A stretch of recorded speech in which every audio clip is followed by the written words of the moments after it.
Are they surprised when they come? Absolutely, Jay. I mean, it is. They are, whether it be the parents, whether it be the kids themselves. I've always told guys, even alumni, sometimes, and coaches. I said, guys, let's just get them on campus. If we get them on campus, I think we got them. We got them. We're gonna have a real good shot at getting them. And sure enough, just amazing to me still to this day. When kids and parents come, they're like, wow, wow, wow. We had no idea that you guys had that Prairie View looked like this.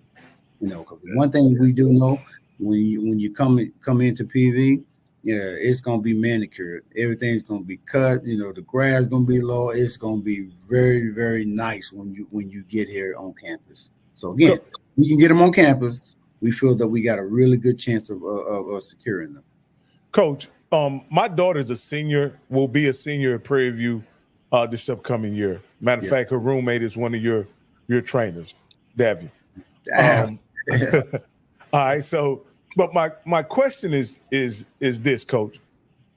With the combination of academic excellence, football facilities, and living accommodations at Prairie View, does that put y'all above the fray in the SWAC when it comes to recruiting?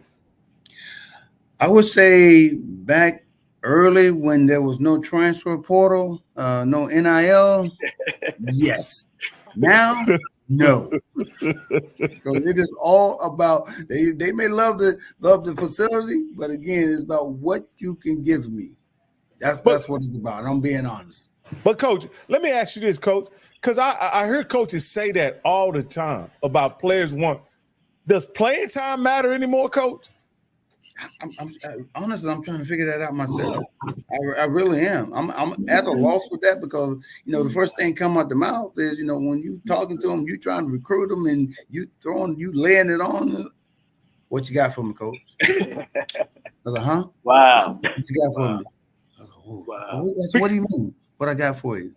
Well, I was off with this, I was off with that. Forgot about all those shots, those photos they took, the campus tour that they took. It's now about, Coach, what you got for me? Wow. Because I think more than ever now that the situation that a kid goes into matters. You can be compensated well NIL, but if the guy in front of you or there's tremendous depth at that position, you can be compensated well. You could be a well-compensated bench player. And Absolutely. At the end of the day, even back when I was a kid and I was playing in college, playing time really was at the top of the deal. I know guys who had opportunities to go to Oklahoma and the University of Texas and whatever, but they elected to go to places like Tech, TCU, and Baylor for opportunities to play. And I was wondering if you guys could offer that to kids as a added bonus, an opportunity to play. But you kind of answered that question. They want that money. They still want the money, but again, at the same time, when we are recruiting, I always tell my guys, when we go recruit a guy, and then when that kid comes in on a visit, we give him that opportunity to start, to take somebody's position. And I tell my guys, and they'll be the first to tell you, every year we're starting over. Who's going to win that position? Just because you was a starter last year don't mean you're going to be that starter this year. Yeah, Coach, Prairie View got big alumni now. Big alumni. They love their sports up there. I know recently your home games ain't been as crowded, and I don't know why, but I know they got major support. Have they gotten together, or have you had a chance to speak with them about saying, look, if we want to be able to compete and stay at this level, we're going to have to get into the paying business, to the NIL business. I mean, if you want to survive, have you had a chance to do that, or what you think about that?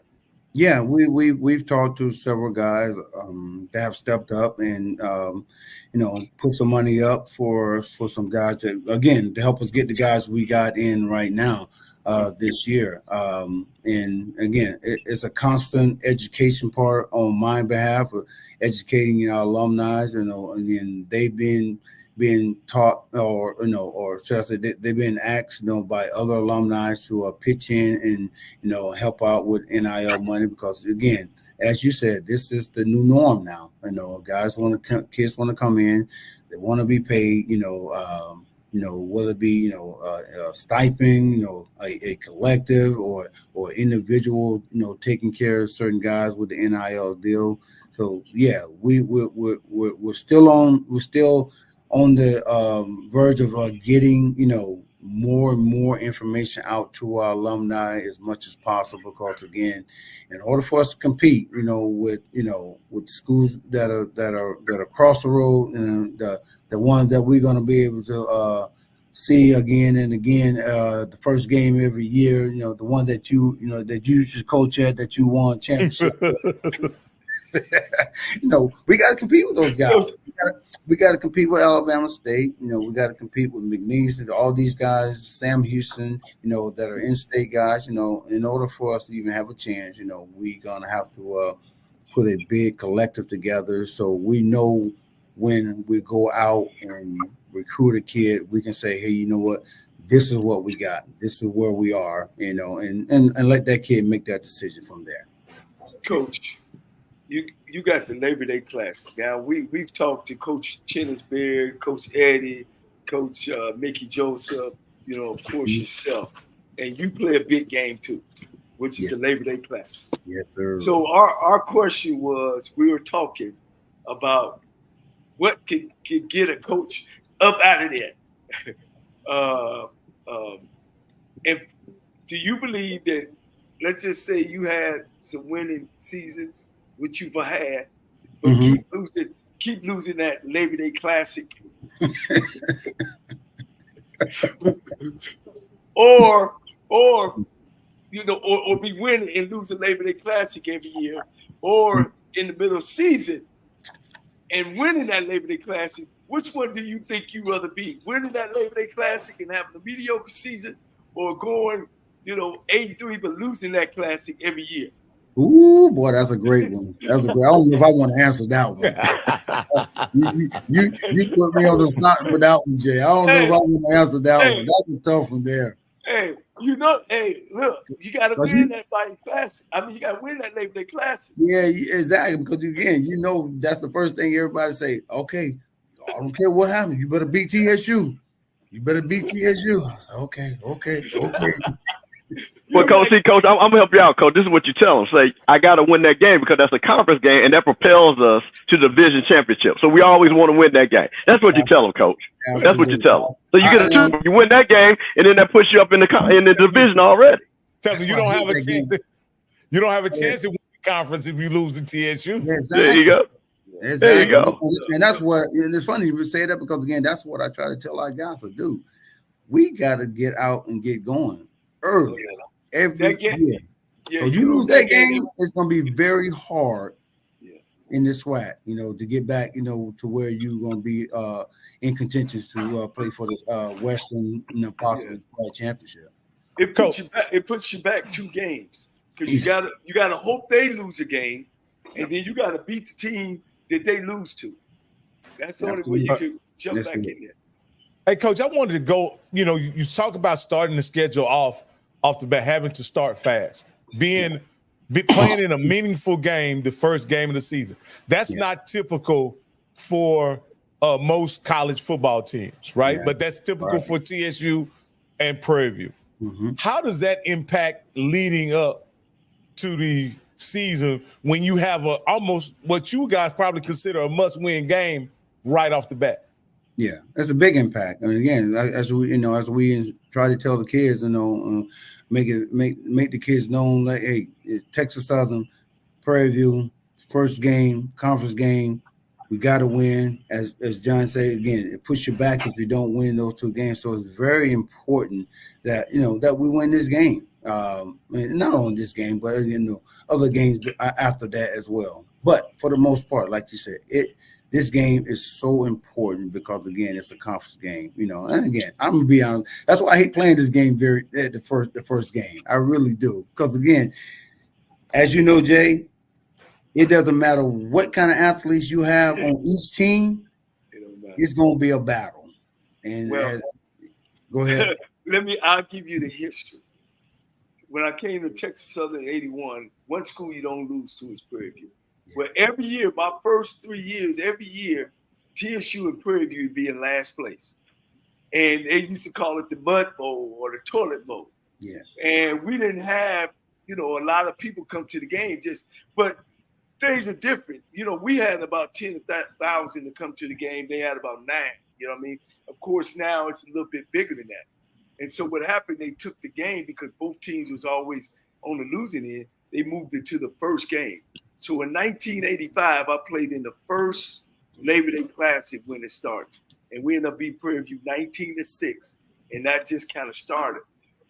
Have you I don't like it. I know you don't like it, Coach, if you could get that change.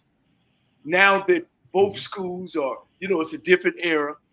You got Prairie View up and winning, won the West, 1 or 2 chances.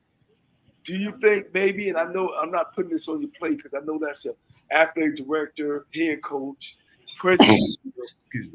Would you want that game to be back at the end or maybe somewhere in the middle? And I think they would still get the crowd.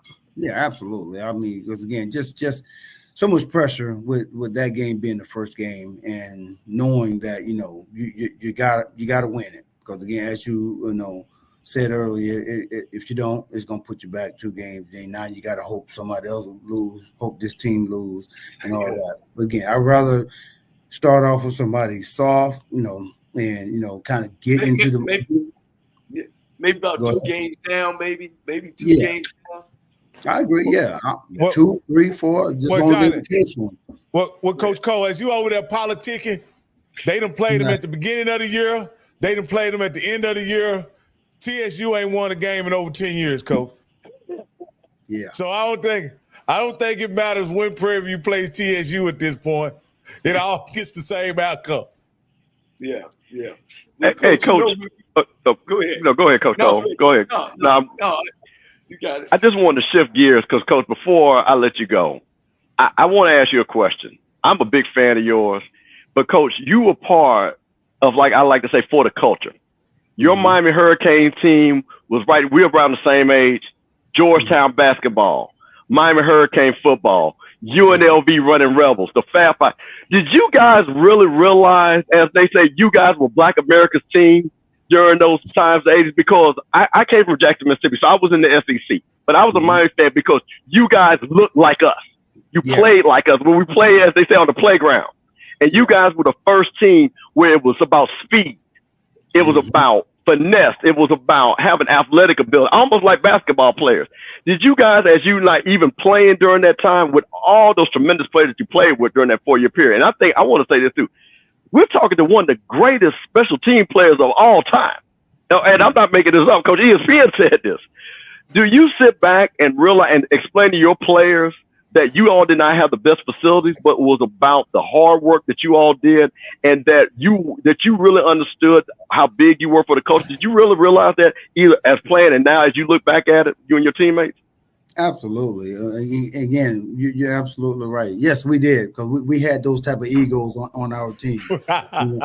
Yes, we did. Because again, when we got to the situation where we won that first championship, we was in my sophomore year when they won against Nebraska. They won against Nebraska. Yeah. Turner Gill, Mike Rozier, those guys. Yeah. That's when it started clicking for the University of Miami. And again, of course, when Jimmy Johnson got in there, and we're at practice and we're competing, we're going back and forth. Alonzo Heisman, Vinny Tersford, all those guys. We had dudes again, first, second, third, fourth, was battling, and those guys knew. First guys knew, second guys knew. If a third guy got in there, fourth guy, you may not get your job back. That's how good we were, and that's how deep we were.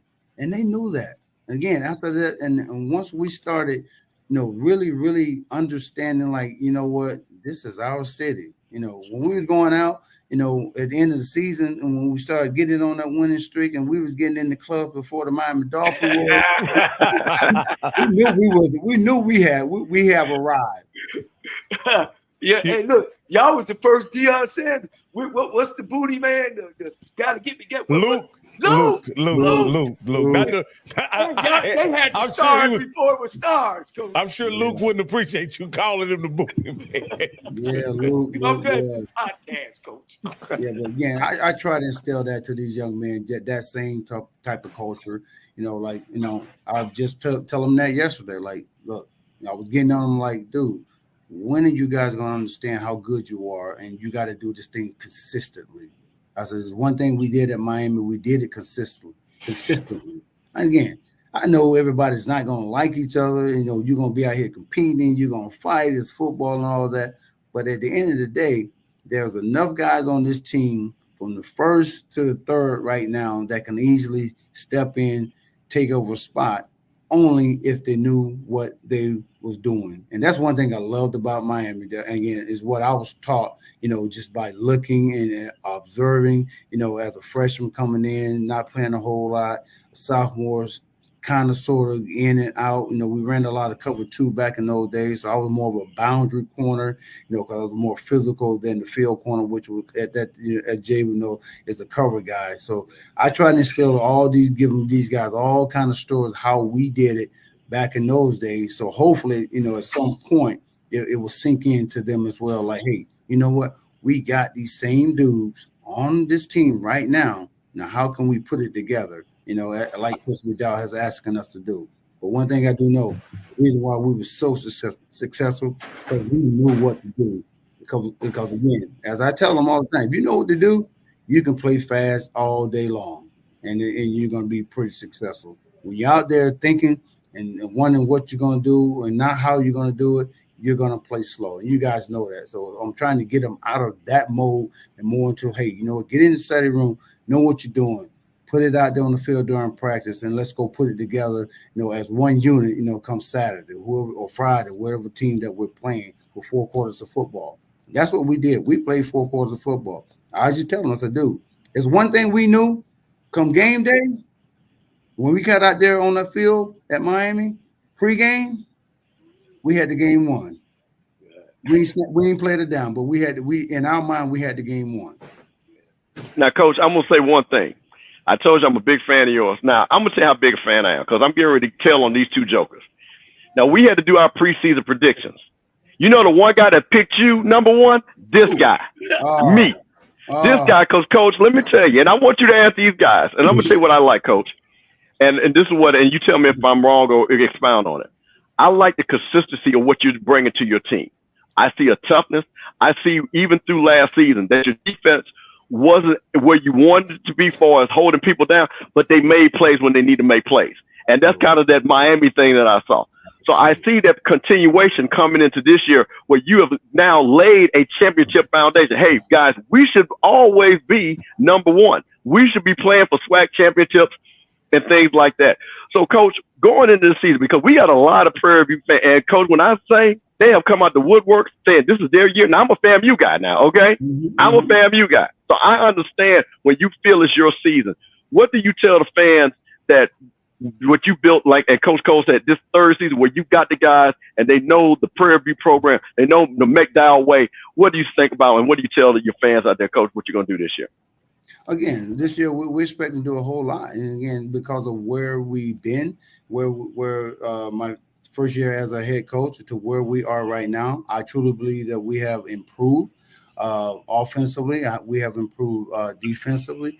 I think, and more importantly, we have improved special team wise. As you know, I said earlier, I think that was one of our weakest spots was special team. Even though I thought we had the guys to do it, but for some reason they didn't do it the way we anticipated them do it. But I do believe that this year they understand, like, hey, you know what?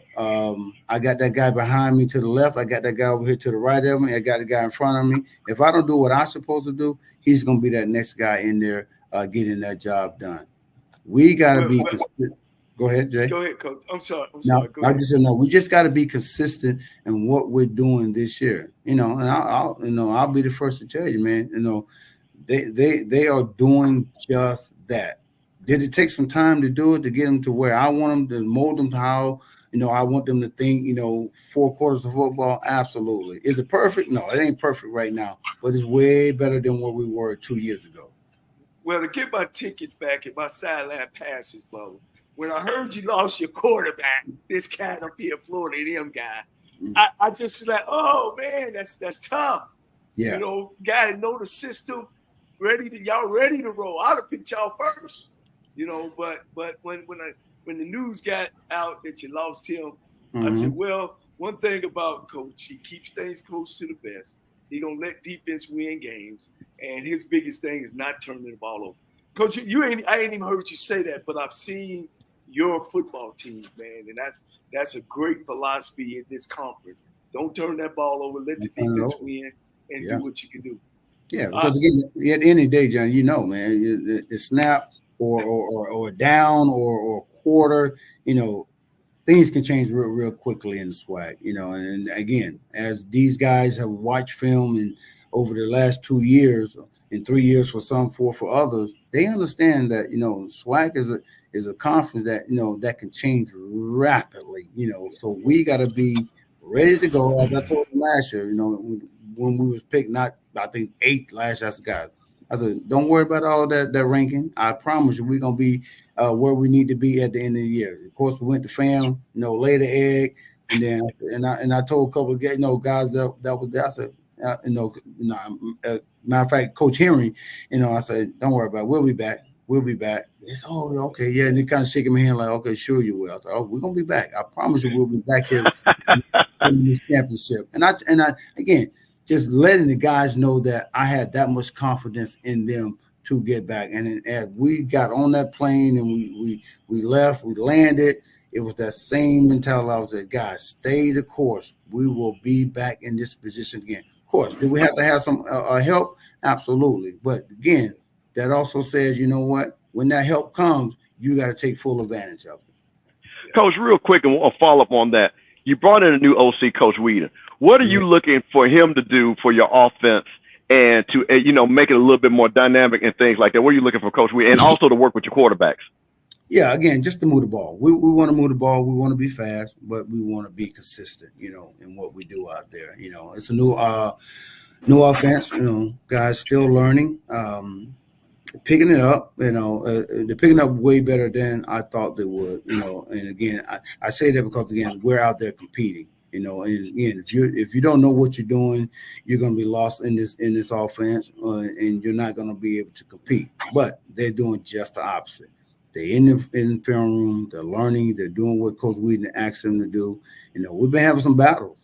He throws some stuff at the defense that we've never seen before, and it's confusing them. So we're like, you know what, this is a good thing, because again, we may see this at some point during the year. So it's great to see him coming in, doing that chaos type offense is what he call it, a lot of movement.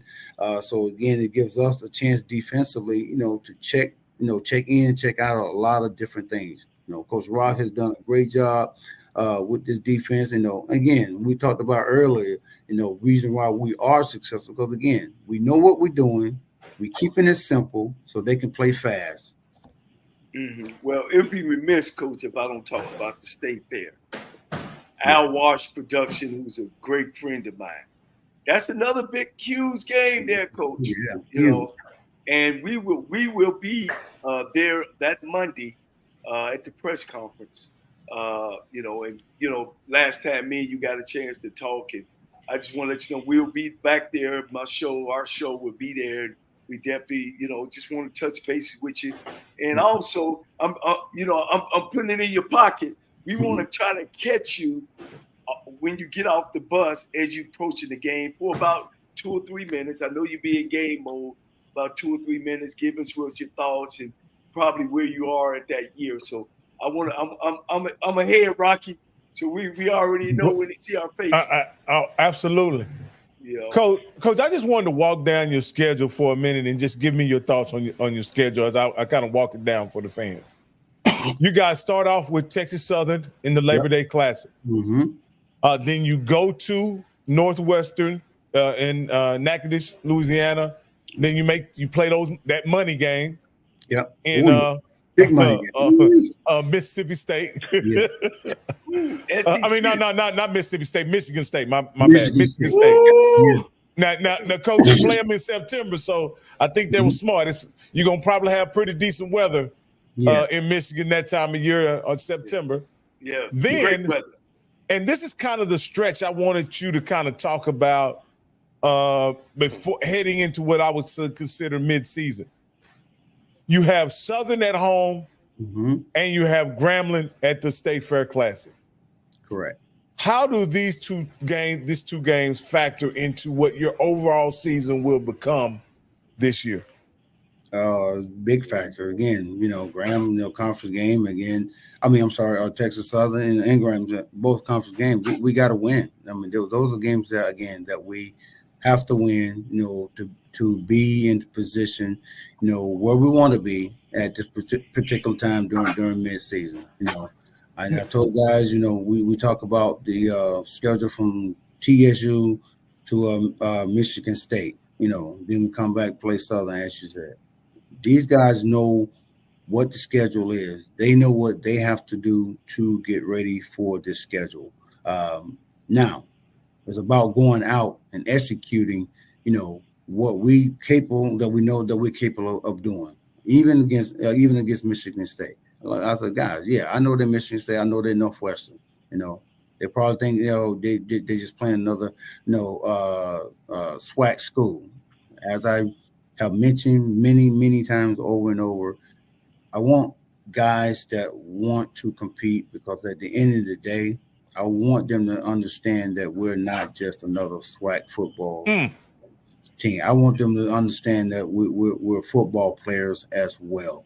Too many times when you play a big team like this, big schools like this, they look at you, as just another SWAC team or SWAC conference. I'm like, guys, look, I get it. They're Michigan State. They're big. I get it. Hey, but we're way bigger. We're way stronger, faster than we were last year as well. Now, how are we going to go out there and compete with these guys? Again, that's all on you.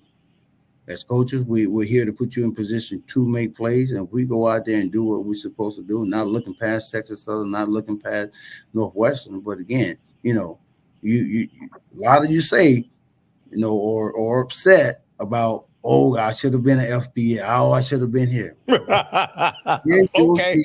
Prove it right now where you should be at.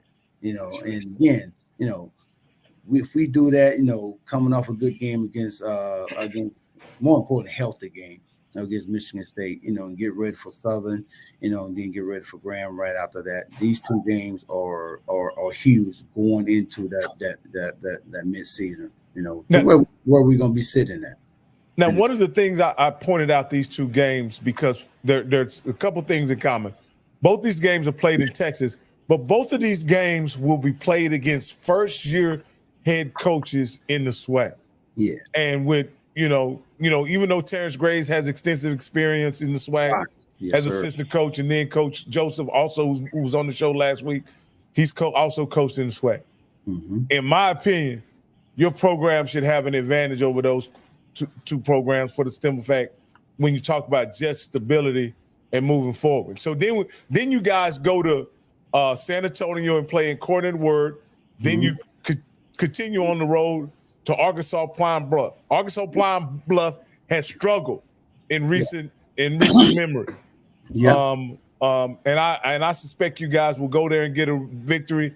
And then there's that vaunted huge distraction game. And I'll let you talk about this game a little bit. It's homecoming against a non-SWAC, non-HBCU school, Texas A&M Commerce. How will that affect, this environment? Because I guess HBCU schools are really used to playing other SWAC or other HBCUs for homecoming.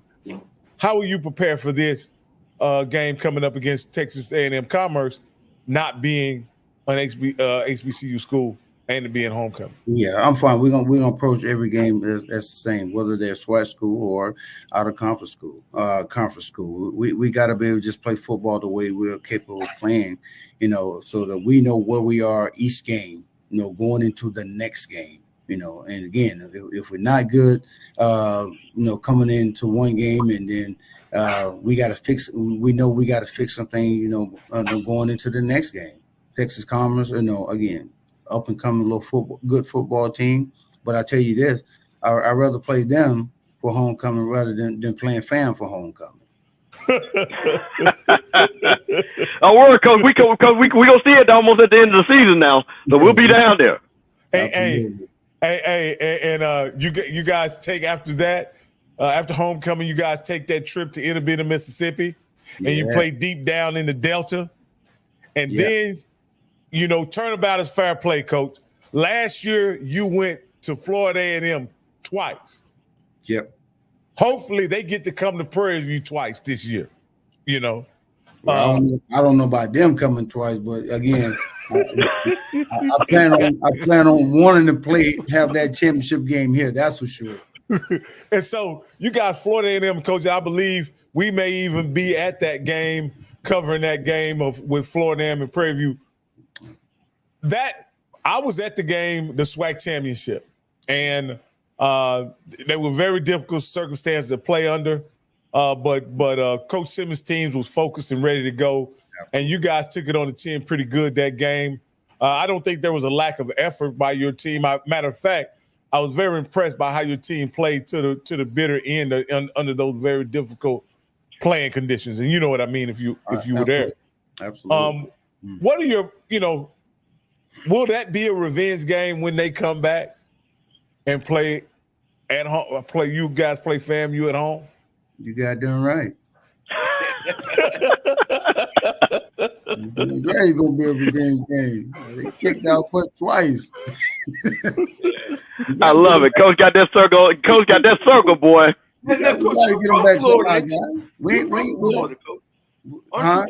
You from Florida, right? I am from Florida. Yeah. What did I mean? What are you saying, man?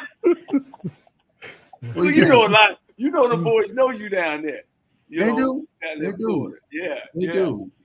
So I hope they know me even more. You know what I'm saying? At the end of that game, if we're in position to, to play these guys, and win that game. Yeah, I told you I'm gonna speak my truth. We owe these dudes, man. Coach Simmons, that's my dude, man. I said, dude, you didn't have to do me like that, man. You didn't have to do me like that. He's like, Bub, hey, I just put him in position.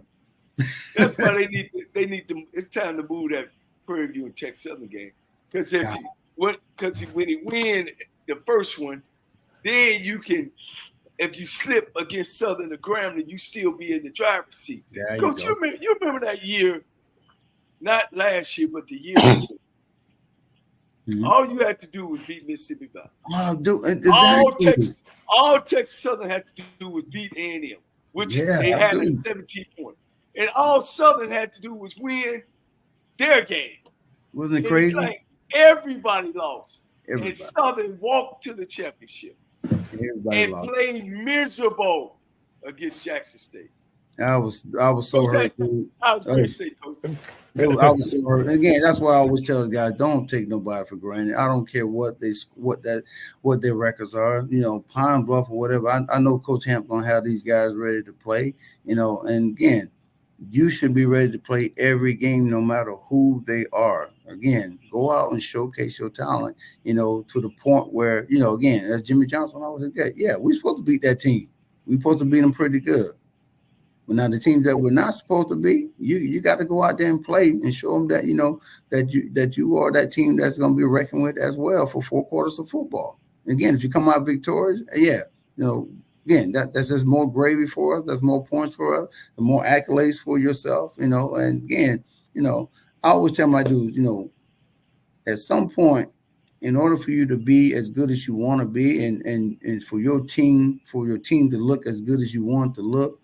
At the end of the day, you got to go out there and make plays, because these are what the plays, the numbers, this is what gets you looked at by these scouts, and I try to throw that in their face every day at practice. Hey, man, you ain't making a play. Hey, you ain't did nothing all day. Okay, let's come back tomorrow. Let's try to make, more plays or better plays than what you did the previous day. Because again, at the end of the day, if I can just continue to get them to understand, like, I got to make plays. if I can get that instilled into these guys, these young men, I really believe that it's going to take them a long way as far as performing, to the point where, we can go out there and compete with anybody this season. Now, that running back from Mississippi Valley, he actually transferred to you the next year, right? Yeah, man. Yeah. He was a beast. But Man, that's what Dion would say all the time. Don't come to practice. Come to practice to be great. That's it. I think that's a nice analogy that Dion says. Yeah, Prime is right. Shoot, that's a Hall of Fame. If you don't listen to him, and you're in trouble. Yeah. Hey, Coach, in the round out the season, I think you have the toughest schedule. In the season. Yeah. And this will determine. I think this will not only factor in whether or not you'll be playing into the SWAC championship, but it'll also be determined who will compete in the SWAC championship if for some reason you guys aren't. You guys play Alcorn at home, and then you guys travel to the predicted East champion, Alabama State. And just talk us about finishing the season with those two very tough games, one at home, one on the road. Yeah, very, very tough. And again, another team, Alcorn, that we always have problems with, whether it be there or whether it be at home. Again, the last time they played us here at home, they won on a reverse, and to secure a win. Alabama State, we went down the wire with them, last year here at home, and now we're going to their place this year. I'm pretty sure they will have upgraded. Alcorn got guys coming back, from last year. It's going to be it is a tough schedule, but I really believe that it is a schedule that we can have fun with. And I say fun meaning that we gotta win. We gotta do our due diligence, on and off the field. Field meaning get in the study room, study what you're supposed to do. Let's take it out on the field, get the practice work in, and then take it into Saturday's game or whatever game that they be on, and we're gonna be okay for 4 quarters of football. Because again, if you're not playing 4 quarters of football with any of these schools that are on this schedule, things can go bad, in my opinion. Hey, Coach, I just wanted to clear something up for the listeners because we had for people watching. We had a gentleman make a comment say only the West Side games count. No, when you play the East, they count. They count. Too. That's the crazy part about it. Because if you play on the East, you got to win. Again, that's I guess that's where it comes in, like whether or not you're gonna be able to host at your facility or not at the end of the year. Absolutely, Coach, and I want to appreciate you coming on and talking with us, Coach. I didn't know how long you want to go, but I want to let you know, Coach, you had a record, Coach. You've been on here an hour and an hour with us, Coach, and I appreciate that. For a pretty quiet guy, we've had an outstanding, sensational conversation. But I have to ask you this, Coach. We briefly talked about Jackson State in the year Deion Sanders last year when he won the SWAC championship. Yeah. I want you to answer this question honestly. Mm-hmm. With you, Coach Disman, and Coach Robinson, Coach E-Rob, would y'all get those opportunities if Prime hadn't had the success he had? Absolutely not.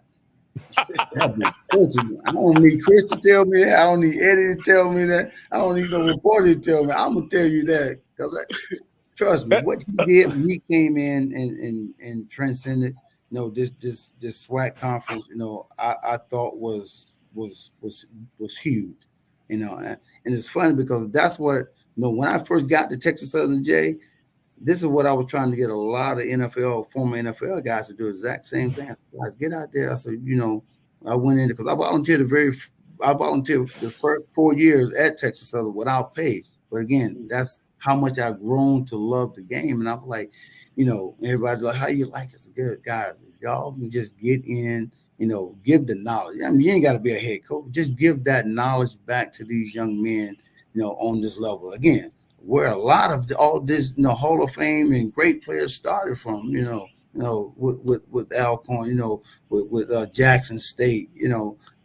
So again, I really tried to get these guys to come back and do it. Then to finally see him do it, oh my goodness, it was an eye opener to me, and I was so glad that because I knew what he was going to bring to this league. You know, I really hoped, and when he left, that it was going to continue to continue to get bigger, which I think it will. I think it will. But again, just for him to come in and start it to where it is today, I really appreciate him, and especially when he came down to the camp, you know, and to my mega camp and a lot of other black colleges mega camp, and showed his face, and players want, again, not only want to just come out and see who he was, you know, but he took his time out, came down. Again, he's still recruiting even at that particular time, you know, before he left. You know, it was mind-boggling to me, you know, that the things that he continues to do,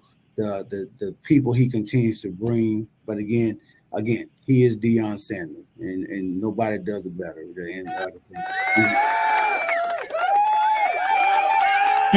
You know, Coach, the reason why I bring that up is I'm a guy that got into HBCU football because of Coach Prime. He brought me to the game, right? And I think sometimes what he has done, what he did, has been a lot of times the last couple of years been understated or trying. There's been an attempt by people who are SWAC traditionalists to sweep what he has done and what he did under the rug. And I'm so happy, Coach, that you can be what I would consider to be authentic and honest about his contribution and make a what I would consider a very salient point about what he actually did, not only for SWAC, but for HBCU football as a whole, Coach. And I want to thank you for being candid and honest about that. Absolutely. Again, I mean, if it wasn't the case, believe me, I'll be the first to say so. But again, he came in, did what he had to do, and did what he said he was going to do, and you know, he proved it, and it happened. You know, and you know, made the conference better. Again, and it's not anything against other coaches that have been here in the conference. So again, we have some great coaches in this conference, man, that can coach football, that know how to teach and mentor these young men. And that's what Deion was all about. Again, bring these guys in, get into notoriety, you know, so the HBCUs can get up on a higher level by these looked at by these scouts, you know, and you guys seen you seen him get, you know, teed off about guys not being looked at by these scouts, still not, even with him being there, not coming in, you know, looking at these guys like they should, which again, who better to evaluate talent, you know, than Deion? You know, again, been there, done it. You know, phenomenal athlete, phenomenal person, a man of God. You know, he's did it all. And you know, I think that's part of what he was more upset about. You know, again, that our kids are not getting looked at like other university and other conferences across the country. Well, Coach, I just want to say, and I know we're about to close out, but I'm going to say, first of all, Coach, I appreciate you being here, because you are SWAC now, Coach. You've been here a long time. So you honorary SWAC. I don't care what nobody say, you honorary SWAC. And you can also tell these folks, these young folks, Coach, that Deion Florida State Seminole never beat your Miami Hurricanes. So that you can tell them that too, Coach. You can let them know that. I can tell them that, yeah. Because Michael Irvin handled them, and again, you know, we had a Hall of Fame on that side too, baby. You know? we just got another one, you know, inducted this past weekend. I got you. Absolutely. I got you. Yeah. Well, good. As long as you put that honorary on that, all right? Yeah, absolutely. You honorary SWAC, Coach. You honorary. I appreciate You're Pt2. Man, again, Coach, thank you, man. You know, like I said, since I've met you, you've been nothing but humble. You know, I've idolized the way you walk and the way you talk and how you handle yourself. You've been a professional on and off the field, and definitely those young men, they probably know what they have in you, and continue to help these black young men, you know, not just on the field but off the field as well. Absolutely. Thank you, Coach.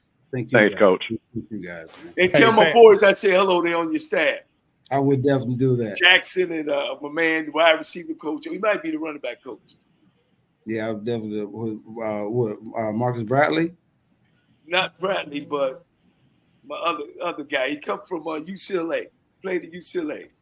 So we got offense. We got Weed. We got Bradley. We got Coach Green. Who came from Alabama. Yeah.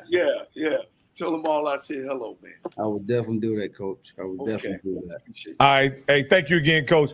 We appreciate it. And hey, maybe we can get you again after you win the West. Well, we gonna see him at the State Fair Classic. Oh yeah, we will.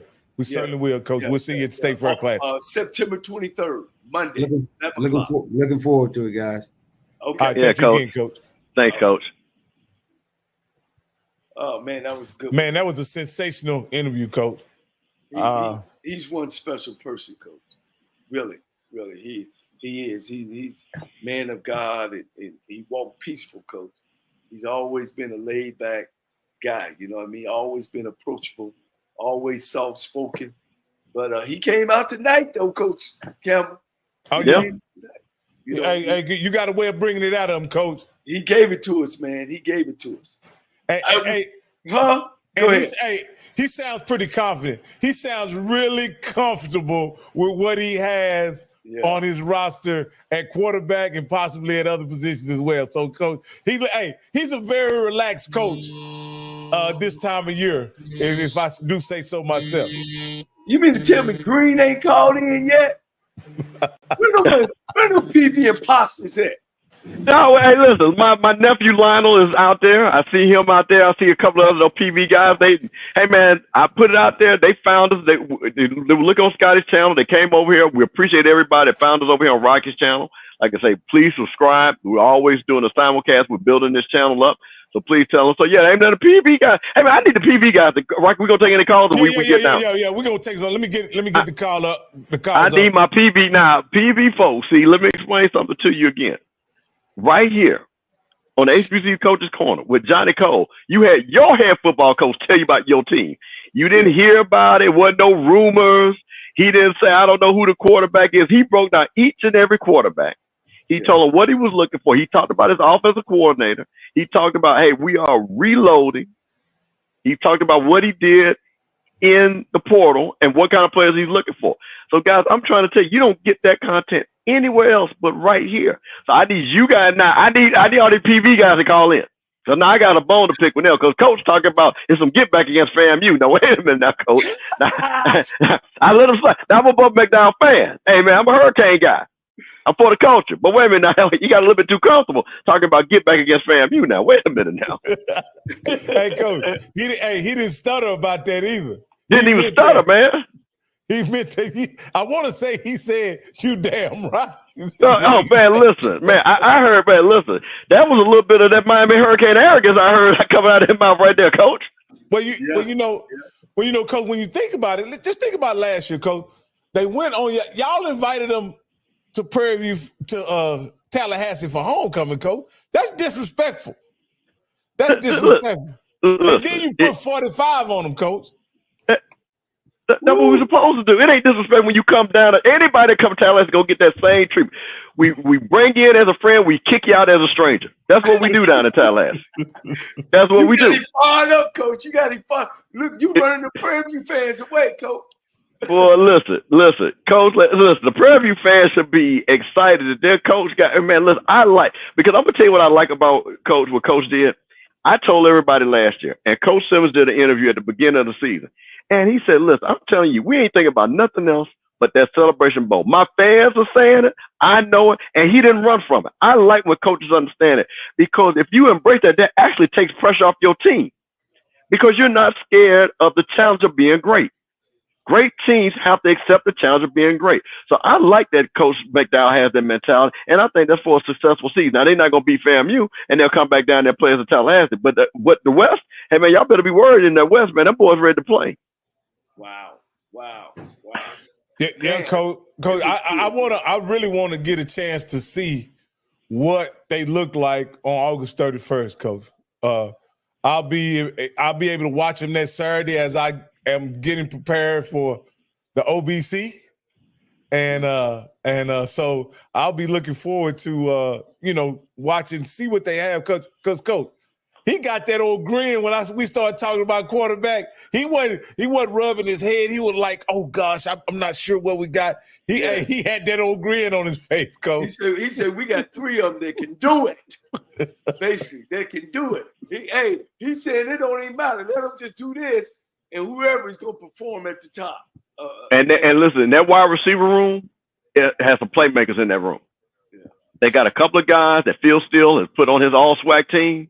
I think that's Savage kid, right? If they could, I'm gonna be honest with you. Last year, if they could consistently get that ball to the Savage kid, I believe that's his name, then he could have done some really special things last year.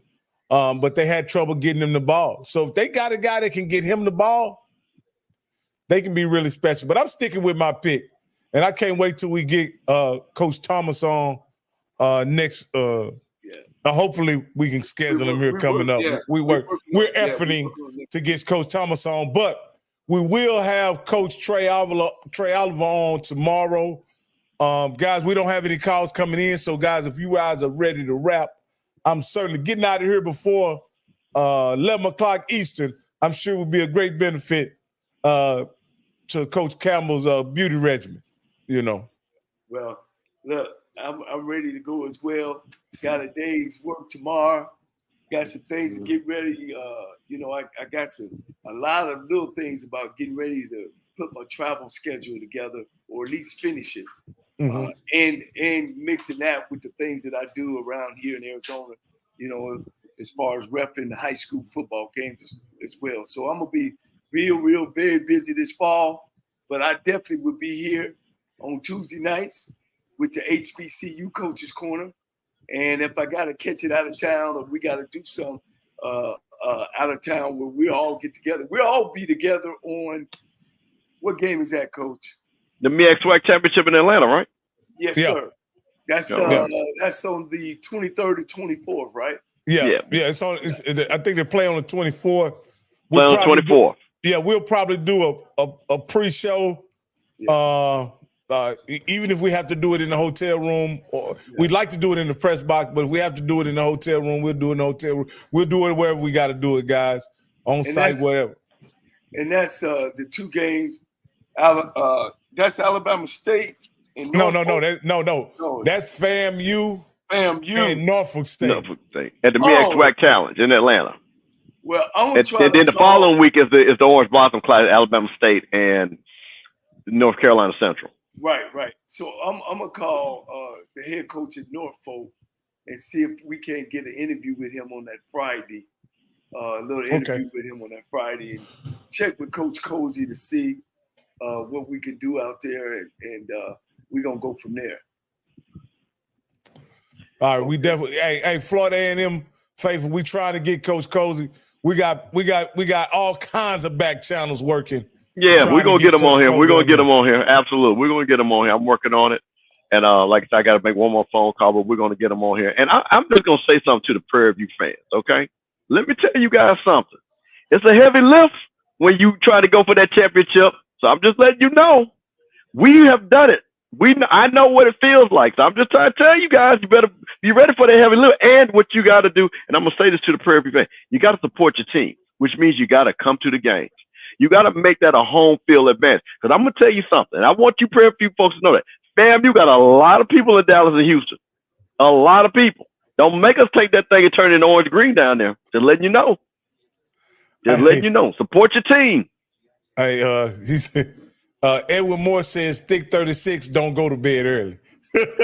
Man, Thick 36, wait for me to go to bed, man. You better watch what you're saying there, boy. All right, Coach, take us out. Oh, man. Look, guys, hey, key in on the HBCU Go TV football season. And my opportunity, I hope that you can tune into that. It's a channel just for historically Black colleges and universities. So let's tune into it like we done the BET. Curtis Simmons, he's the CEO. Byron Allen is the owner. Charlie Neal is our lead analyst. All Fortune 500 guys all guys that believe in blackness. So support the HBCU Go football season, basketball season, volleyball season, baseball season. We want to support that. Again, very, very important year to vote. Can't leave this channel without saying vote, vote, vote. Kamala Harris has chosen her vice president. I'll look for the debates to happen. Guys, I love you. Don't get down on yourself, man. Life is great, man. Believe me, you always have it better than somebody else. So if you feel yourself at the end of the rope, tie a knot, hold on tight. Wilkes with what you need to know today. Back at it Monday, August 12th, 2024. Number 1. Recently, the Republican-controlled Georgia State Election Board approved a controversial new rule that Democrats warn could be used as a weapon if former President Donald Trump loses that state in November. Essentially, this new rule gives more power to election officials to conduct what they call a reasonable inquiry, which will allow them to ensure the results of an election are an accurate and true accounting of all the votes cast. This is the same state where Donald Trump and 14 others face charges for unlawfully conspiring to change the outcome of the 2020 presidential election. Number 2, at least one presidential debate is on the calendar. The Democratic and Republican presidential candidates are scheduled to go head-to-head Tuesday, September 10th on ABC. During his Thursday afternoon press conference, the former president told the media he was willing to participate in more debates, a Fox News debate on Wednesday, September 4th, and an NBC News debate 3 weeks later on September 25th. Number 3, there are numerous benefits to walking. It makes you feel good, and a nice walk can improve your health. However, did you know a quick stroll can reduce your blood sugar? According to a 2022 study in sports medicine, a 2-minute walk after a meal will do the trick. Intermittent standing, breaks throughout the day, and after meals reduced glucose by an average of 9.5% compared to prolonged sitting. Number 4, amid mounting pressures following the police shooting murder of Sonia Massey, Sangamon County Sheriff Jack Campbell announced he would retire by August 31st. Campbell said the department failed Massey and that Sangamon County Sheriff's Deputy Sean Grayson was properly trained to de-escalate the situation. The sheriff also said that calls for his resignation were politically motivated. Campbell is a Republican and has been sheriff since 2018. The governor is a Democrat. Number 5, the biblical meaning of blessed is to be fully satisfied due to God's favor on your life, regardless of your circumstances. Some of the blessings that matter the most are Christ dying on the cross for our sins, God's forgiveness, and God's presence with us, always through the Holy Spirit. You may ask, how do we unlock God's blessings? Simple, delight ourselves in Him. It's Ministry Monday. Read more about being blessed in today's newsletter. Here's your daily inspiration from Yogi's Jewels. Every choice has consequences. Make choices with the understanding that they will shape your future. Join me today live on YouTube and Facebook at 7 p.m. Eastern, 6 p.m. Central with social justice contributor Coy Malone as we discuss the day's top headlines and more. Thank you to our What You Need to Know partners, the American Heart Association and Black Health Matters. I'm Sybil Wilkes. Be informed, be empowered. Annie Wilson, and I won $500. On the lunch break with AJ Jones.